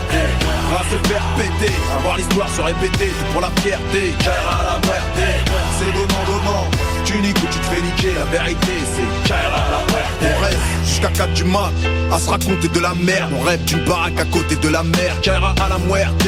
Hiver comme été, cherchant une petite et en petit comité. Ouais, la tête c'est dur. Cousin, les grandes fontées, mon camp est mûr. Ton pote a vu un genou, il se tape la tête contre les murs. Deal pour changer les idées. L'argent sale et lessivé. Si les jeunes passent direct, la MJC au CJD. Tout le monde parle mal, tout le monde regarde mal. Pour une balle mal, une malle barre, ça tourne au carnage. Frérot, ferme ta gueule, tu te fais hagal.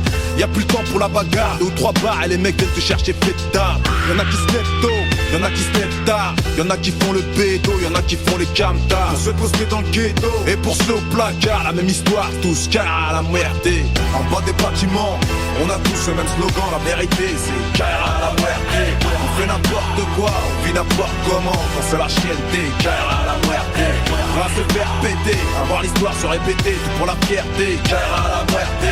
C'est donnant, tu niques ou tu te fais niquer, la vérité c'est car à la muerte. À la Chelsea, pour toutes les caras à la muerte, qui bouffent la gamelle de freine à la CNT, qui font que tomber, ressortir, se parler là, se font lever par les condés. À la Chelsea, pour toutes les caras à la muerte, qui bouffent la gamelle de freine à la CNT, qui font que tomber, ressortir, se parler là, se font lever par les condés. Toutes les familles de détenus, hein, tous les potos qui vont voir des gars au parlu, tout ça, hein, normal. C'est ça, à la muerte. On esquive la chienneté, on fait n'importe quoi. On fume n'importe qui. C'est sûr mon pote, hein. Quant à ceux qui sont dehors, t'as vu, voilà, c'est pas bien. Souvent on oublie les mecs qui sont là-bas. Nous on est là dehors, on mange, on fume, on calcule pas. Faut penser envoyer au moins des mandats, même si c'est pas BZF, pas oublier la famille gros. Non. Pour toutes les carrières à la muerte, hein. Un jour dehors, le lendemain dedans. À la mort, cœur à la muerte. Cœur à la muerte. Cause commune 93.1. Nous venons d'écouter Kaira la Muerte par Salif. Vous écoutez toujours l'émission Chemin de Traverse sur Cause Commune. Nous retrouvons Mehdi et Julien. Pour cette dernière partie d'émission, on va commencer à parler un peu plus, Julien, si tu le veux bien, de ta nouvelle mission. Parce que non, ça fait quand même un certain moment maintenant que t'es au bureau de ton 2018, syndicat. ouais, je suis élu mars 2018, congrès, non, avril 2018, hein, je suis secrétaire général depuis. Ça commence à faire, pour moi c'est trop long, mais bon. Pour moi aussi des fois.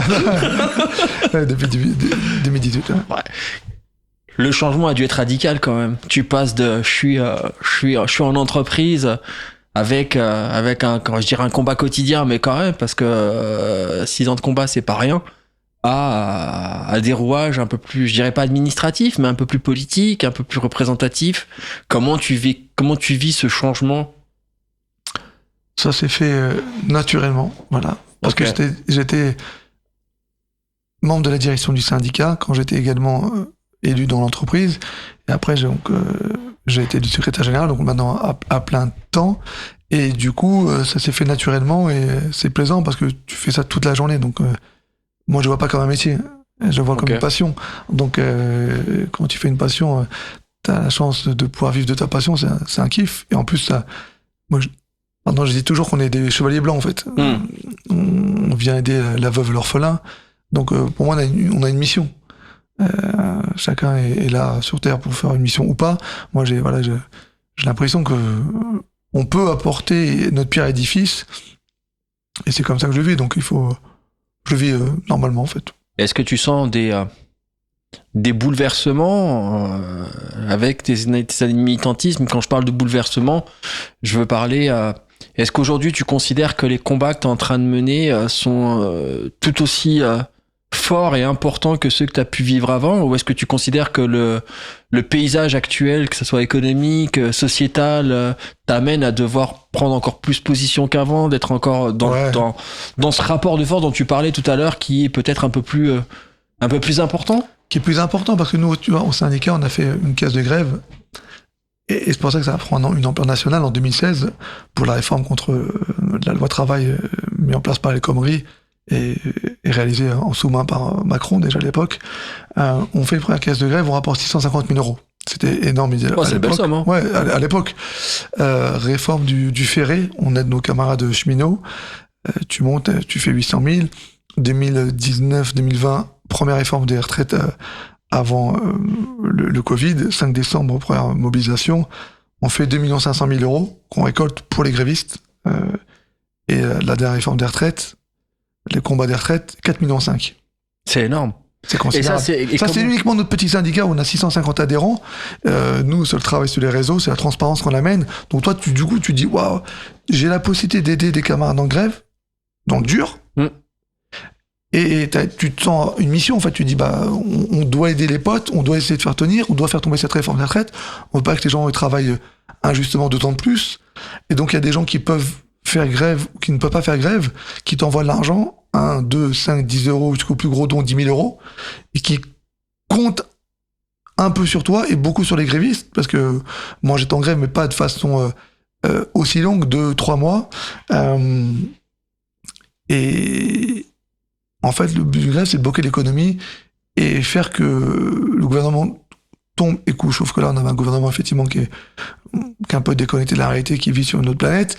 Mais ça, c'est jouissif quand... J'en parlais cette semaine. Quand le matin, t'arrives et t'as une centaine de courriers avec des chèques, des mots, des dizaines et dizaines de virements. D'encouragement. Et d'encouragement. Les gens, ils t'encouragent toi parce que, mine de rien... Ouais, mais puis le syndicat que tu représentes surtout. Et surtout les grévistes, parce que toi, t'es qu'un passe-plat. En fait, toi, tu réceptionnes l'argent et tu vas le donner aux grévistes. Mais ça te donne un baume au cœur. Donc, tout le syndicat, de la comptable, aux développeurs, aux graphistes, tout le monde, parce qu'en fait, on parlait tout à l'heure des gens un peu invisibles, mais tous ceux qui ont participé à ça, nous, on est là juste pour récolter l'argent, faire un site internet pour qu'il y ait une visibilité, une transparence, pour que les gens, effectivement, donne mais il y avait plein de caisses de grève, mais nous on a la plus grosse caisse de résonance sur la caisse de solidarité.fr. Les gens donnent et là tu te dis tu te sens responsable d'une mission, tu dis faut que on fasse tomber cette réforme et ça passera par la grève dure, mais la grève dure c'est comme quand tu vas au camping, hein. Quand tu vas faire du camping, tu prends une tente. Quand tu fais une grève, certains ne seront pas d'accord avec moi, ni certaines, mais il faut une caisse de grève parce que tu tiens pas avec des fiches de paie à 0. Ouais, mais tu te rends compte que...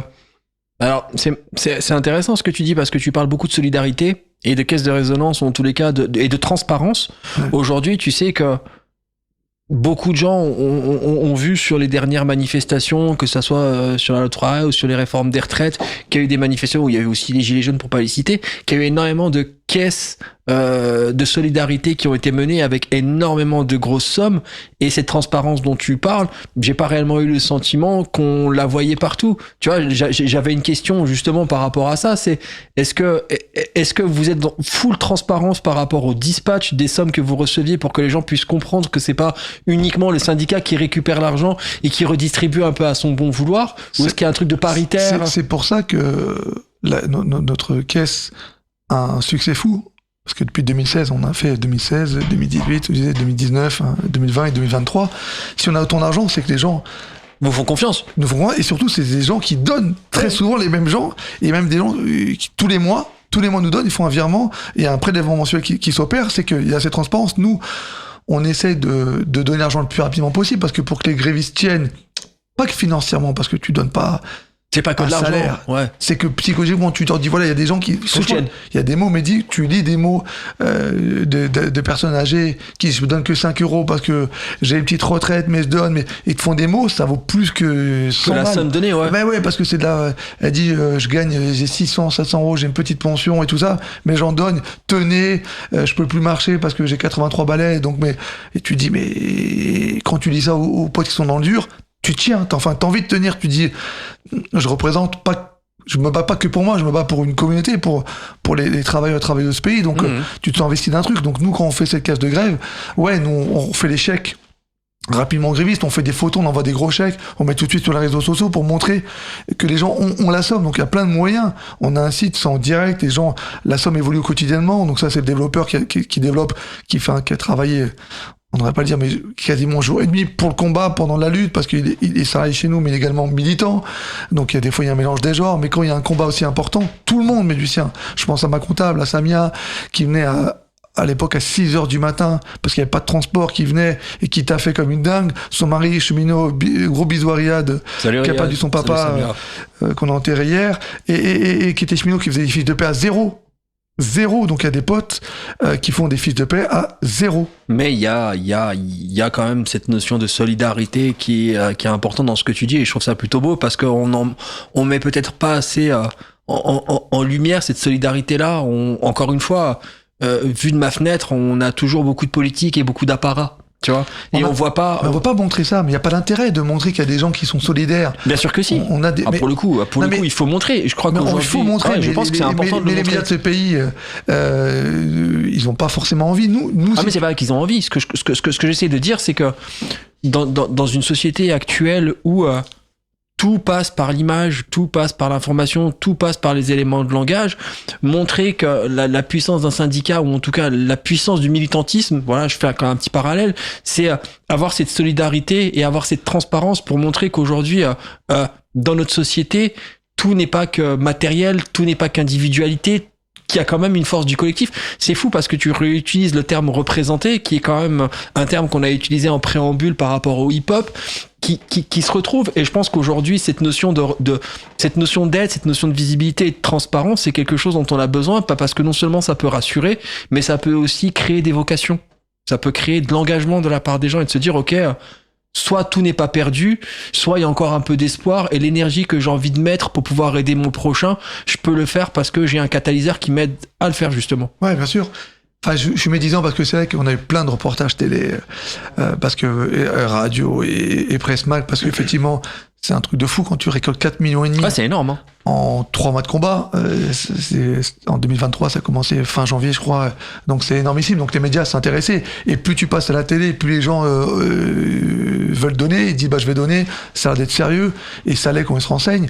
Et du coup, moi je trouve que c'est un moment qu'il faut vivre.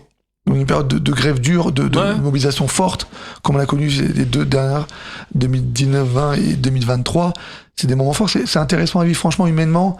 C'est parce que tout le monde, il y a une émulation dans le syndicat, dans la rue, les courriers des gens, et tu te dis, il y a un truc qui se passe en fait. On veut nous faire croire que les gens sont comme ça, mais c'est dans des moments comme ça. Je me rappelle les agriculteurs qui donnaient à nos camarades cheminots de Versailles, qui leur amenaient parce que fiche de paie à 0 pour bouffer.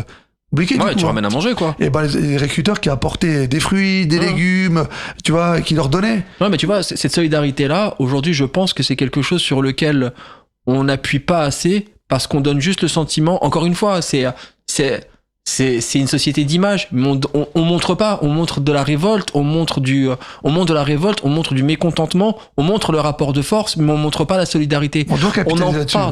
On en parle, ça reste des éléments de langage. Tu vois, typiquement, montrer que des agriculteurs viennent donner à bouffer à des cheminots parce qu'ils ont des fiches de paye à 0, ça, aujourd'hui, pour moi, ça a beaucoup plus de valeur qu'un 45 minutes qui va venir et qui va expliquer comment fonctionnent les coulisses d'un syndicat. Aujourd'hui, on parle d'une personne qui mange pas et de quelqu'un qui a peut-être un excédent de production, qui va venir et qui va aider une autre personne parce que il y a un trait d'union qui est les valeurs, qui est le combat, et qui est aussi l'indignation par rapport à des choses qui se passent sur lesquelles ils se retrouvent pas, tu vois. C'est et je pense sincèrement qu'aujourd'hui, d'autant plus avec ce qui nous attend dans les années qui arrivent, là, on a besoin de cette image-là, on a besoin de remontrer que l'humain il est au cœur de tout, et que la solidarité c'est pas simplement un truc qui est fait par les oligarques ou qui est fait par les riches qui sont qu'entre eux et qui se. C'est pour ça qu'on emploie des mots des fois qui peuvent faire peut-être peur aux gens quand tu dis camarade, ou nous quand on voit un message ou un mail ou un texto, on écrit fraternellement. Parce qu'il y a ce côté-là, le camarade, c'est la camaraderie. Oui, mais parce que c'est une sémantique qu'on a connue. Parce qu'il y a une sémantique post c'est ça. Russie et URSS. Les gens pensent à Staline, tu vois. Mais il y a une vraie camaraderie, parce que quand tu fais une manif, quand tu fais une action, quand tu fais une garde à vue, quand tu fais ou autre, et t'as besoin de ce côté fraternel, t'as besoin de ce côté camarade. Tu dois, comme dans une équipe de sport, peu importe le sport, tu dois compter sur ton coéquipier, et là on compte sur le camarade et sur ton collègue qui devient camarade après. Donc c'est important, ces moments de fraternité qu'on peut connaître tous ensemble. Non, mais c'est beau parce que ça véhicule des valeurs qui existent, mais qui sont pour moi aujourd'hui beaucoup liées à des éléments de langage, mais qui ne sont pas réellement traduits dans la vraie vie. Et ça me fait plaisir d'entendre qu'effectivement, lorsqu'il y a des combats qui nécessitent d'avoir de l'engagement et avoir de la solidarité, de se rendre compte que un pan de la population qui considère que ces valeurs-là sont des valeurs qui lui conviennent, puis se dire, ok, moi aussi je vais pouvoir jouer la solidarité, sans pour autant chercher à les mettre en avant, mais plutôt mettre cette image-là de solidarité en avant, je pense qu'on voit pas trop malheureusement. Et j'avais encore une question, c'est assez fou parce que du coup, du fait d'être passé dans le côté un peu plus politique, est-ce que tu n'es pas pris un peu plus pour cible par Monsieur Tout le Monde, tu vois, par des entreprises qui considèrent que le combat que tu fais, ou peut-être par des politiques qui considèrent que vous êtes un caillou dans la chaussure. Peut-être plus par les politiques, parce que on provoque un peu la chose, la situation. C'est qu'effectivement, comme on a un syndicat qui a un peu le poil à gratter, comme on communiquait un peu, je vois où tu veux en venir, c'est que nous, on fait un travail sur l'image. T'as un vrai travail sur l'image, c'est le moins qu'on puisse dire. L'année dernière, pendant la réforme des retraites, notre cher et tendre président va voir l'évolution des travaux de Notre-Dame de Paris. Et avec mes camarades, on a eu l'idée de prendre des camions, de louer des camions et se balader dans Paris pour avec des messages contre la réforme des retraites. Et on apprend la veille au soir qu'il va aller à Notre-Dame, donc on se dit très bien, on va tourner autour de Notre-Dame. Je me permets juste de te couper 30 secondes, je vous invite réellement à aller voir leur Instagram où vous aurez l'illustration des différents travaux d'images que la CGT Infocom peut faire, et vous verrez qu'ils ont une capacité à être créatifs qui des fois peut être très déroutante. Il y a pas mal de vidéos sur le sujet, et là on se balade autour de Notre-Dame, et bien sûr qu'à peine on arrive à Notre-Dame, on était 4 camions bien distancés les uns des autres pour éviter qu'on puisse nous assimiler à une manifestation illégale. Donc en l'espace d'une heure et demie, il se fait attraper 4 fois. Voilà, ils m'ont aimé la blague. Et la semaine d'après, on voulait faire une opération pour montrer qu'en France, on était plus forcément en démocratie. Alors certes, c'est pas la Corée du Nord ou l'ex-URSS, mais c'est quand même compliqué. Donc là, j'étais avec mon camarade et mon pote Achour. Salut Achour, si tu nous entends. Gros big up. On est passé devant l'Élysée et ils ont pas aimé la blague. Donc c'était une semaine après. Est-ce que tu peux nous dire aussi comment a été maquillé ou comment a été habillé le camion ? Le camion était simplement habillé avec des slogans contre les formes de retraite, et derrière t'avais une affiche de Macron avec ce qui pourrait être interprété avec un doigt d'honneur, qui n'était pas un doigt d'honneur, je me rappelle. Et voilà, on s'est fait interpeller, on a été déférés, et on est passé au tribunal correctionnel, parce qu'ils n'ont pas aimé qu'on passe devant, effectivement,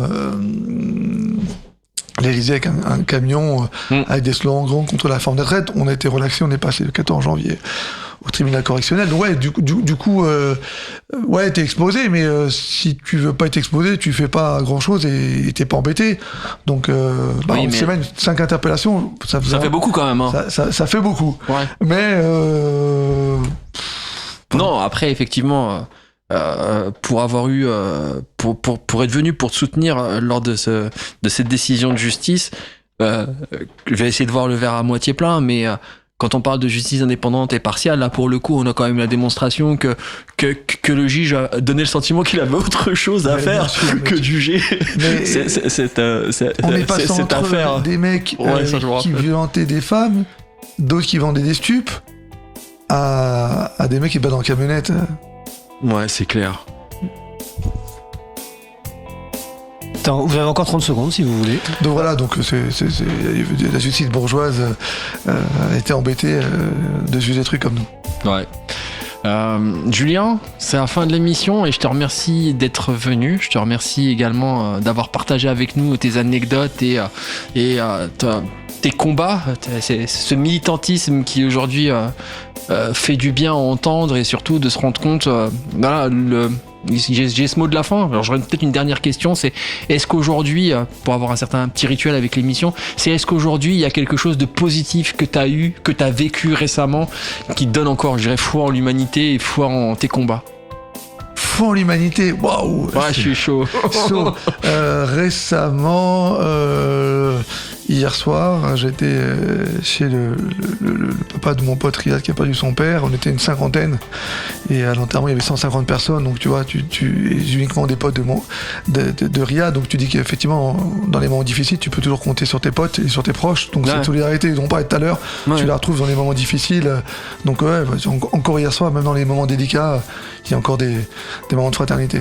Écoute, je te souhaite que cette fraternité dure toujours et que ton combat soit une caisse de résonance pour les jeunes qui nous écoutent et pour ceux qui considèrent qu'à un moment donné, vivre au-delà de soi-même est un vrai combat au quotidien. Je me syndique.org pour ceux et celles qui souhaiteraient effectivement s'engager, je me syndique.org. Merci à tous pour cette émission et nous avoir écoutés et je vous dis à très bientôt. Bonne soirée. Merci à vous. Salut. Eh bien, grand merci à Julien Jiquel, secrétaire général adjoint du syndicat Infocom CGT. Je précise que tous les liens qu'on a cités sont sur la page consacrée à l'émission du jour. Donc vous allez sur le site causecommune.fm et vous allez dans la partie chemin de traverse. Merci également à Mehdi qu'on retrouvera peut-être le mois prochain pour une nouvelle émission. L'émission donc est en train de se terminer. Vous pouvez vous abonner au podcast, à la lettre d'actu de l'émission. Les infos sont sur le site causecommune.fm. Chemin de traverse est en direct tous les mercredis à 22h. Merci d'avoir écouté l'émission, n'hésitez pas à nous faire des retours, un formulaire de contact est disponible sur la page de l'émission sur le site causecommune.fm. Nous espérons que cette nouvelle émission vous a touché, inspiré, convaincu. Si c'est le cas, partagez-la avec des personnes que vous aimez. Vous êtes toujours sur Radio Cause Commune 93.1 FM et en DAB+, en Ile-de-France, partout dans le monde sur le site causecommune.fm. Juste après, à 23h30, une émission inédite de Minuit décousu sur le thème réplique au pluriel. Je cite, la terre qui tremble, des ados qui font du théâtre, des épisodes de pollution, des films, du rap et des manières de cuisiner des faf. Une traversée sonore où on se donne la réplique. Nous, on se donne rendez-vous normalement mercredi 29 janvier. Pour le moment, nous ne savons pas qui sera notre invité. Et sinon, ce sera mardi 5 février pour découvrir un chef d'orchestre, Raphaël Merlin, et l'orchestre Force Majeure qui, je cite, muni de vélos et de remorques, transportent leurs instruments de musique. L'orchestre part sur les routes à travers différents territoires en s'arrêtant jouer dans des salles de spectacle, des parvis d'hôtels de ville, des parcs, des salles de fête, des EHPAD ou encore des écoles. Salut et solidarité. Solidarité.